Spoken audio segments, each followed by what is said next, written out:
Kamusta mga brad? Pag-usapan natin ang kasaysayan ng Taiwan. Ano nga ba ang pinagmulan nito? At bakit gustong-gusto ng China na maipag-reunite dito?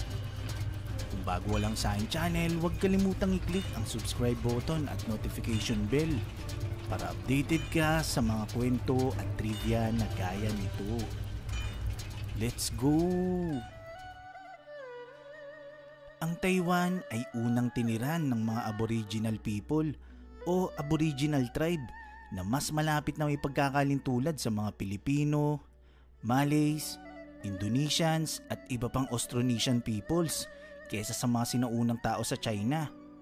Noon, maayos ang pamumuhay ng mga Aboriginal people sa islang ito na ngayon ay tinatawag ng Taiwan.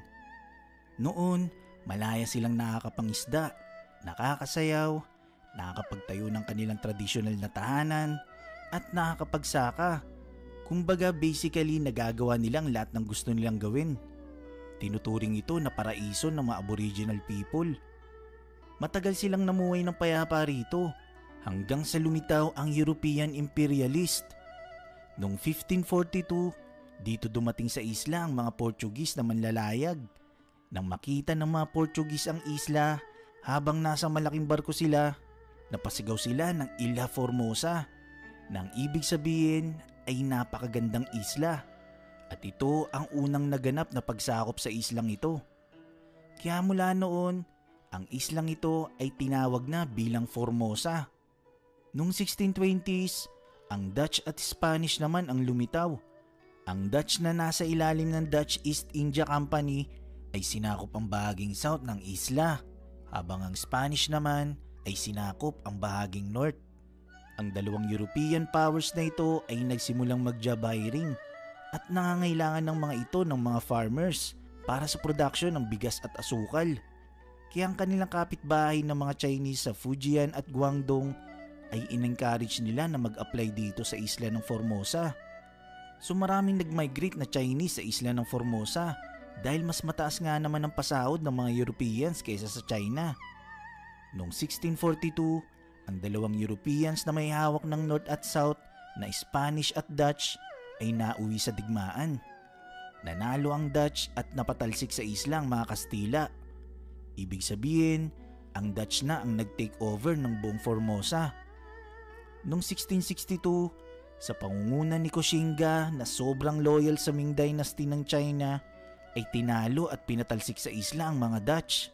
At dito niya itinatag ang dynasty na tinatawag na House of Koxinga, na siyang namuno sa isla na Formosa at nag-set up ng kaharian na tinawag na Kingdom of Tungning hanggang sa namayagpag ang Qing Dynasty at kasamang sinakop ito noong 1683. Ang islang ito ay pinamunuan ng Qing Dynasty hanggang 1895 dahil nung panahong yun dumating naman ang mga Hapon. At dito nga naganap ang labanan sa pagitan ng mga Chinese at Japanese na tinawag na First Sino-Japanese War. Sa pagkapanalo ng Hapon, sinuko ng Qing Dynasty ang Kingdom of Tungning sa mga Hapon sa pamamagitan ng pinirmang Treaty of Shimonoseki. Ang treaty na ito ay hindi nakabuti sa Qing Dynasty ng China dahil hindi patas ang treaty na ito. Obligadong pirma nito ng China dahil sobrang hina na talaga nila kumpara sa Western powers at imperyo ng Japan. Kumbaga that time sila yung mga tinuturing na leaders of the world. Obviously ang mga original na mamamayan ng islang ito ay hindi gusto ang ginagawang pananakop ng Hapon. Kaya nagtatag sila ng sarili nilang republika na tinawag na Republic of Formosa. So dahil hindi ganun karami ang mandirigma nila at wala itong armas na kaya magpasindak sa Hapon at tanging tapang at tibay ng loob lang ang kanilang bitbit, hindi rin ito nagtagal at sa loob lang ng 5 buwan, nag-collapse din itong Republic of Formosa. Bagamat nabigo sila, matinding katapangan pa rin ang pinakita ng Republic of Formosa pero patuloy pa rin na naikibaka ang mga Aboriginal people laban sa mga Hapon. Ang buong isla ay pinamunuan ng Imperial Japanese rule mula 1895 hanggang 1945. Nagtagal ito ng 50 years hanggang sa sumuko ang mga Hapon matapos ang World War II. So nung umalis na sa isla ang mga Hapon, sino na ngayon ang may hawak ng isla ng Formosa? Matapos sumuko ng mga Hapon, pinatake over ang islang ito sa kapitbahay nitong Guangdong na hawak ng KMT o Kuomintang, isang Chinese political party na namuno sa China mula 1927 hanggang 1949 bago ma-establish ang CCP o Chinese Communist Party. So para mas maunawaan natin, bago mag World War II, ang dalawang China ay nasa kalagitnaan din ng Civil War. So bakit dalawang China? Ganito kasi ang eksena. Dalawa kasing partido ang nag-aagawan na mamuno sa lupain ng mismong China. Ito ay ang Kuomintang o KMT na nasyonalista na pinamumunuan ang ROC o Republic of China. Ang isa naman ay Chinese Communist Party o CCP na kalaunan ay siyang namuno sa People's Republic of China o PRC. Ang Chinese Civil War ay labanan sa pagitan ng partidong nasyonalista at komunista. Take note, ang Chinese Communist Party o CCP ay maliit lang na partido noon ng China noong ang namumuno pa sa buong lupain ng China ay ang Kuomintang o KMT. So matapos ang World War II, doon na rin natapos ang Civil War sa pagitan ng dalawang China. Sa pangunguna ng komunistang si Mao Zedong, natalo nito ang kasundaluhan ng Kuomintang na may hawak sa ROC o Republic of China sa pangunguna ni Chiang Kai-shek at nag-retreat sila sa isla ng Formosa. Matapos yun, pinamunuan ni Chiang Kai-shek ang isla ng Formosa. Ibig sabihin, ang maliit na lang na islang ito ang hawak niya at ito na lang ang naging sakop ng Republic of China kumpara sa hawak nito noon na halos buong lupay ng mismong China ay hawak ng Kuomintang. So ito ang dahilan kung bakit ang Taiwan ay kilala pa rin hanggang ngayon bilang ROC o Republic of China, habang ang mismong China naman ay kilala sa state name nito bilang People's Republic of China. Sa Taiwan, dito nag-set up ng single party state si Chiang Kai-shek ng dictatorship. Ang mga mamamayan sa Taiwan ay namumuhay under martial law. Sa China ay ganun din ang pamamalakad ni Mao Zedong. Ang mga mamamayan nito ay nasa ilalim rin ng martial law, so walang pagkakaiba ng estilo ang dalawang China. Ibig sabihin, hindi rito uso ang free speech o bawal ang sino man na magbigay ng opinyon. Bawal dito ang malayang pamamayag at bawal ang demokrasya. Noong 1971, ang People's Republic of China ay kinilala international bilang sovereign state ng China nang itatag ito ng Chinese Communist Party sa ilalim ng United Nations General Assembly Resolution 2758. Tulad ng sinabi ko kanina na ang China ay nasa ilalim noon ng pamumuno ng Republic of China. Ngayon, nirecognize na ng UN na ang People's Republic of China ay legitimate government na ng China. So pinamunuan ni Chiang Kai-shek ang Taiwan hanggang sa kanyang kamatayan noong 1975. Matapos yun, noong 1980s, ang buong isla ay nakaranas ng tinatawag na economic miracle.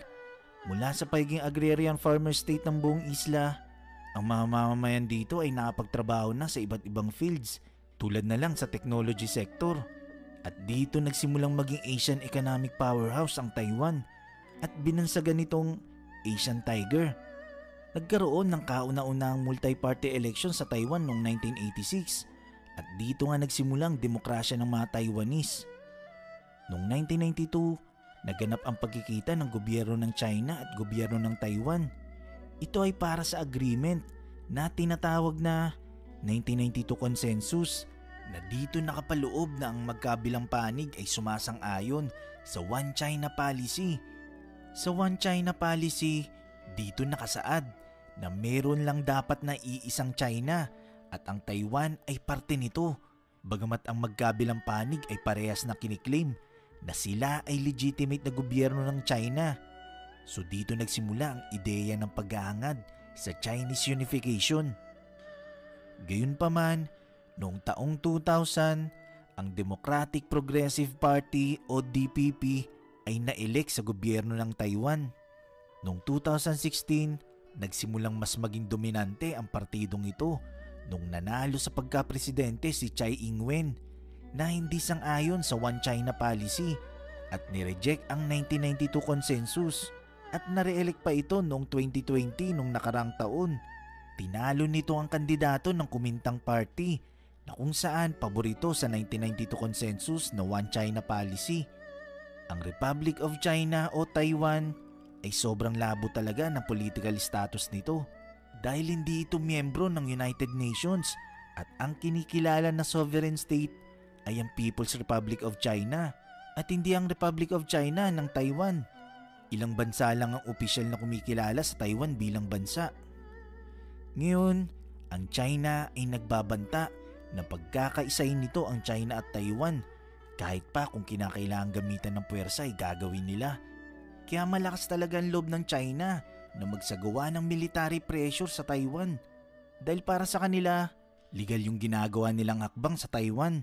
At syempre, gustong-gusto na rin buwagin ng China sa pangalan ng Taiwan ang Republic of China o ROC na alam naman natin na ito ang namuno ng sobrang tagal sa China bago pa dumating ang Chinese Communist Party at itatag ang People's Republic of China. Tulad ng nabanggit natin kanina na ang Republic of China ay nagkiklaim din na sila ang legitimate na government ng China. Kumbaga, gusto ng China na mabura na sa kasaysayan ang partidong ito at tuluyan ng maging komunista ang Taiwan na malabo pang mangyari sa ngayon hanggat si Tsai Ing-wen pa ang namumuno.